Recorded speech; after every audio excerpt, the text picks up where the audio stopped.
On n'en voit pas assez des modèles vivants qui font 120 kilos. C'est agréable aussi pour vous d'avoir des représentations de corps un peu différentes. Et je me suis dit, ça serait plutôt une bonne idée d'en parler. POV, être modèle vivant. Sur TikTok, je reçois beaucoup de messages. Tu es une grosse baleine, une grosse vache, arrête d'aller au McDo. Aujourd'hui, j'en fais une force, donc je pense que j'ai tourné la situation à mon avantage.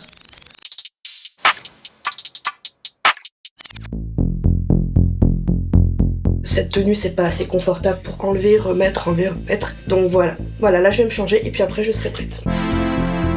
Je fais ce métier depuis presque 5 ans maintenant. C'est un métier peu commun et j'aime faire des choses originales. Et maintenant, on va les poser. C'est bon pour toi, Mathilde? Ok, donc on recommence par des pauses courtes. On va rester sur 2 minutes. C'est parti. Les artistes qui me dessinent, qui me peignent ou les étudiants sont beaucoup plus admiratifs et beaucoup plus heureux de dessiner ou de peindre une personne qui a des formes, qui est obèse, plutôt qu'une personne toute fine, parce que c'est des corps très voluptueux qui sont très artistiques. Aujourd'hui, c'est très recherché des personnes en situation de surpoids pour poser nues. Ok, on change, on s'en fait encore une rapide comme ça, puis après on va passer à des pauses plus longues. Hop.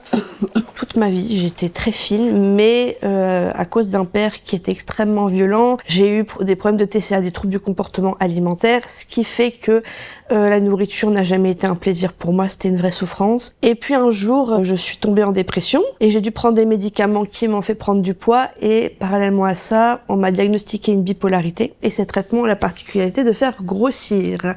Beaucoup grossir. Donc c'est comme ça que j'ai pris du poids et voilà, je suis devenue obèse aujourd'hui. Quel est l'intérêt du coup d'avoir Mathilde qui est un modèle qui a des formes quoi? Qu'est-ce que ça change dans votre dessin? Ouais, vas-y. Je trouve que c'est pas la même manière de dessiner pour les modèles plus fins. C'est beaucoup plus angulé, beaucoup plus de traits, etc. Et par exemple avec Mathilde, c'est beaucoup plus de formes et de... Là, vous êtes confronté aussi à de la chair. Qu'est-ce que c'est la chair? Comment on la dessine? On est dans cette espèce de dogme où surtout les femmes doivent être très fines, très belles, des Miss Univers en puissance. Alors que non, on a des corps qui se transforment parce qu'on a des traumatismes ou d'autres expériences. C'est agréable, je pense, aussi pour vous, de dessiner plus de volume comme ça, non? Puis d'avoir des représentations de corps un peu différentes. Ok. On y va? Sur les réseaux sociaux, je suis devenue influenceuse depuis peu. Je parle justement beaucoup de mon travail de modèle vivant, de mon métier. POV, être modèle vivant. Et surtout aussi, je parle de mon rapport à mon poids. Vous savez que je suis obèse. Je vais vous raconter une histoire.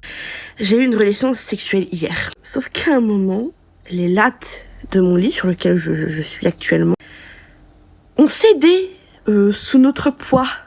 Et à mon avis, surtout sous le mien, parce que je fais quand même plus de 100 kilos. Et j'essaye d'aborder avec humour des sujets assez graves concernant l'obésité.